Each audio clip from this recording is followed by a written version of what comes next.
inflación y escasez.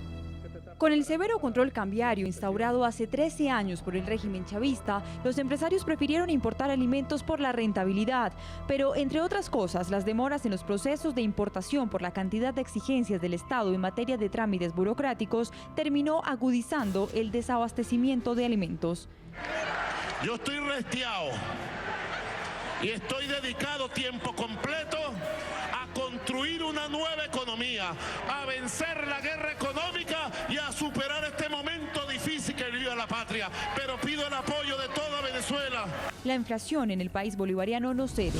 El pasado 18 de febrero el Banco Central de Venezuela publicó las cifras oficiales en esta materia. En un comunicado informó que la cifra de la inflación durante todo el año 2015 se ubicó en 180,9%. Cifras que no parecen siquiera acercarse a las previsiones que hizo el Fondo Monetario Internacional. En enero de 2016 aseguró que este año Venezuela batiría un récord al llegar al 720% en su cifra de inflación. Y en su más reciente informe, este organismo lanzó una alerta, pues estima que la tasa se elevará hasta 2.200% al cierre de 2017. Según Data Análisis, empresa de investigación de mercado, la escasez de productos básicos de la canasta familiar sigue agravándose. Si en 2008 los venezolanos compraban alimentos cada 10 días, hoy en 2016 lo hacen cada 3. Actualmente, en promedio, se visitan 4 establecimientos y en cada salida a comprar se invierten hasta 5 horas en largas filas. Sin medicamentos. No solo la falta de comida agobia a los venezolanos, la escasez de medicamentos tiene alarmados a médicos y pacientes, quienes califican la situación como de holocausto a la salud. En Venezuela no hay medicamentos en la farmacia, en Venezuela no hay medicamentos para el cáncer, no hay medicamentos para los pacientes VIH, no hay pastillas anticonceptivas, no hay analgésicos, no hay medicamentos para la tensión, para la diabetes, no hay medicamentos para las convulsiones. Este miércoles, miembros del sector de la salud y pacientes salieron a las calles ante el desabastecimiento de insumos hospitalarios. La escasez de medicinas en farmacias ya alcanza el 85%. Denuncian que no ven en el gobierno de Maduro una intención real de solucionar la preocupante situación y le piden aceptar la ayuda humanitaria internacional. Inseguridad y violencia. En esta materia, las cifras también son escalofriantes. Durante el año 2015, la tasa de homicidios en Venezuela llegó a 90 por cada 100.000 habitantes, según datos registrados por el Observatorio Venezolano de Violencia. Este fenómeno, aunque pone en tela de juicio las políticas de Nicolás Maduro para combatir la criminalidad, no es nuevo. Durante los casi 14 años de gobierno de su antecesor, el fallecido presidente Hugo Chávez, los homicidios superaron la cifra de 200.000. Carlos Vecchio, Venezuela está en su peor momento, ¿sí? Lo decíamos anteriormente, hay un desabastecimiento de alimentos, de medicinas. El presidente Nicolás Maduro ha tenido que declarar el viernes como un día festivo para ahuyentar ese fantasma de un apagón. ¿Hasta cuándo cree usted que van a aguantar los venezolanos toda esta situación? Estamos en lo más profundo de la crisis. Bueno, sin duda estamos, como te mencionaba anteriormente, en la peor crisis de nuestra historia republicana, desde todo punto de vista, desde el punto de vista económico, social, económico y político, tal y como ustedes lo recogen en ese micro que acaban de presentar. Ahora, el pueblo venezolano ya ha venido expresándose y ha venido expresándose en contra a ese modelo que metió a Venezuela en esta crisis. Y la expresión más clara y más evidente la tuvimos el 6 de diciembre, donde ganamos por un amplio margen la Asamblea Nacional y donde mandó un mensaje, porque ahí no solo se escogió diputados y el Poder Legislativo, no, ahí se expresó un rechazo a un modelo que nos ha metido en esta crisis y que apunta a que el pueblo de Venezuela está buscando un cambio que hay que materializarlo. Sin duda que estos cambios en los sistemas rígidos nuestros, presidenciales, toman su tiempo. A nosotros nos gustaría que fuese de la noche a la mañana, pero nosotros hemos planteado en el año 2016 como una de las políticas unitarias desde la mesa la sustitución de Nicolás Maduro de manera constitucional, activando uno de los mecanismos que tiene nuestra Constitución. Así que eso normalmente se toma un tiempo y a nosotros nos gustaría que fuese más rápido, pero hemos insistido en la vía constitucional porque es la vía en la que nosotros creemos, en la que creemos que es la que da mayor fortaleza. Nosotros no estamos ni compartimos ni golpes de Estado ni el uso de la violencia. Así que nosotros hemos trazado ese camino normalmente toma tiempo, pero estamos convencidos que lo más relevante y lo más importante, que esa crisis y ese modelo que nos metió en esta situación, el pueblo de Venezuela hoy la está rechazando. Y por eso he insistido que existe un proceso irresistible de cambio político. No, claramente la salida debe ser constitucional, debe ser legal, pero de ahí surge una pregunta. Si la hacen a través de la Constitución, ¿cómo hacer si todas las decisiones que toma la Asamblea Legislativa son negadas o son declaradas como inconstitucionales por el Tribunal Superior de Justicia? Ya pasó con la ley de amnistía, no me imagino que puede llegar a pasar, por ejemplo, con una ley que convoque un referendo o, por ejemplo, con una ley que acorte el periodo presidencial de Nicolás Maduro. Mira, el propio Nicolás Maduro ha planteado una opción de una enmienda para recortarle el mandato a la Asamblea. Y nosotros hemos dicho, si es el reto y la condición que colocan, para nosotros entonces también colocar una enmienda que recorte el periodo presidencial, bueno, vamos a hacerlo, porque lo importante aquí es buscarle una salida política a la grave crisis que tiene Venezuela. Y pasa necesariamente por decidir la posibilidad de un nuevo gobierno para Venezuela. Así que aquí lo que estamos hablando es de una solución política y utilizar uno de los mecanismos constitucionales para ello. Así que yo creo que al final del día la misma crisis, la misma dinámica y la misma fuerza de la gente se va a terminar imponiendo. Recuerda que se decía que el 6 de diciembre no iba a haber elecciones. Incluso se decía que ese resultado, si lo ganáramos nosotros, no iba a ser reconocido.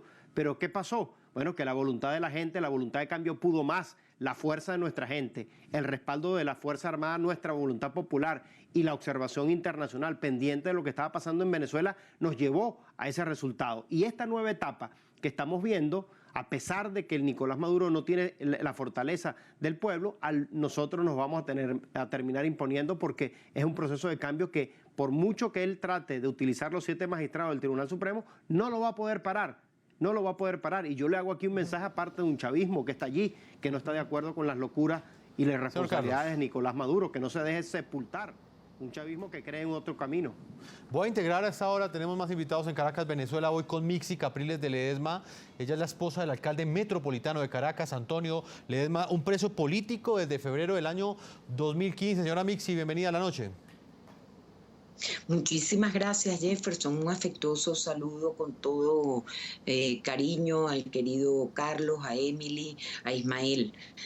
Pues mira, oyéndolos a todos ustedes, sería bueno también recordar que no nos puede sorprender lo que está haciendo el gobierno de Maduro. El alcalde metropolitano de la ciudad de Caracas, que está preso desde hace un año y más de un mes, electo y reelecto por votación popular, al igual que esta Asamblea Nacional que Maduro quiere desconocer, no quiere acabar de entender que en realidad el venezolano salió a votar el 6 de diciembre, a votar a sus diputados, pero la verdad que lo que se le hizo fue un revocatorio. Eso él lo sabe. Es un gobierno que está absoluta y totalmente acorralado por la crisis.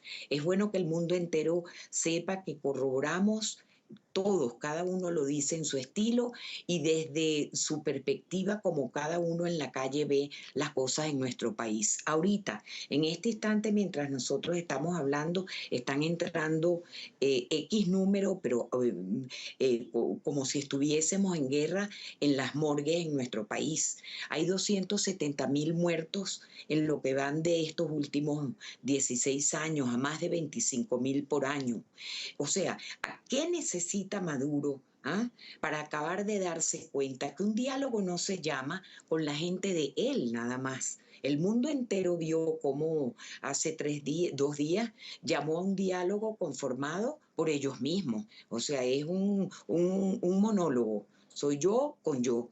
Y ponen 4 sillas como para una vez más ridiculizar, malponer a nosotros los opositores pacíficos, como que si fue que nosotros no quisimos acudir a un diálogo. Por supuesto que queremos diálogo. ¿Cómo no vamos a querer diálogo si tenemos de por medio un país destrozado?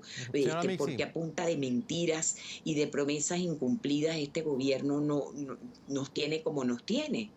Yo quisiera conocer también su opinión sobre la decisión que tomó el Tribunal Superior de Venezuela. Ha declarado inexequible, ha declarado inconstitucional esa ley de amnistía que, entre otras cosas, hubiese permitido la libertad de su esposo, del alcalde Antonio Ledesma. ¿Él cómo recibió esa noticia?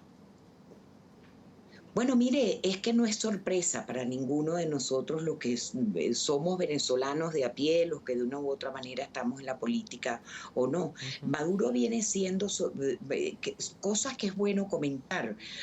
Promotor del acuerdo de paz entre la FARC y la ELN. Ajá, qué bueno. ¿Y qué haces en tu país? No promueves ni remotamente un diálogo de paz, y no solamente no lo buscas, sino que todos los días están buscando apedrear moral, espiritualmente, en todo sentido a los venezolanos. Pues no nos toma de sorpresa, pero mira, tengan la seguridad que, como bien lo han dicho los hermanos Carlos, Ismael, no vamos a claudicar, vamos a seguir dándole, peleando, dando nuestra batalla pacífica, democrática y constitucional. Nosotros estamos con la Constitución, nosotros estamos apelando a cuanto mecanismo la misma Constitución nos ayuda a que así pueda ser. No vamos a claudicar. Si Maduro cree que con esto nos amedrenta, está muy equivocado. Va a tener que hacer demasiadas cárceles para meter 30 millones de venezolanos que cada día, por cierto, ese número crece, tantos números de venezolanos que todos los días, mientras estamos hablando, estamos sufriendo por falta de alimentos, de medicina, de luz.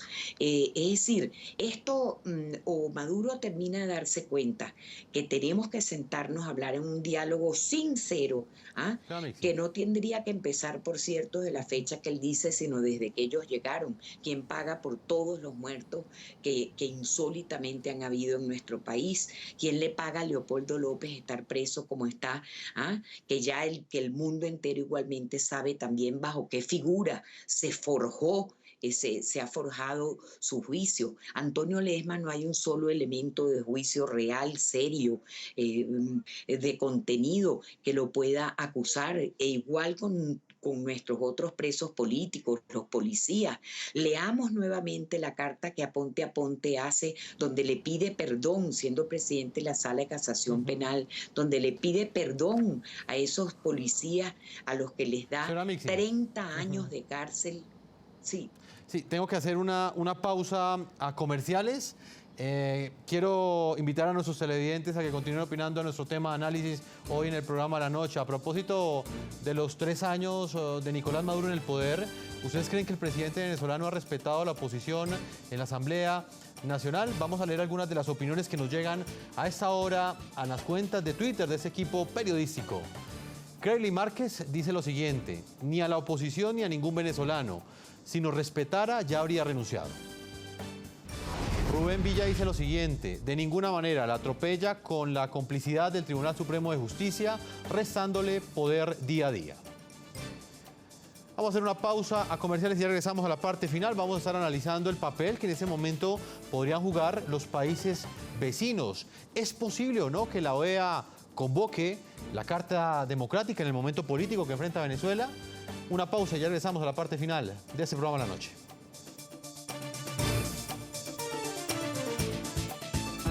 Ya regresamos con La Noche.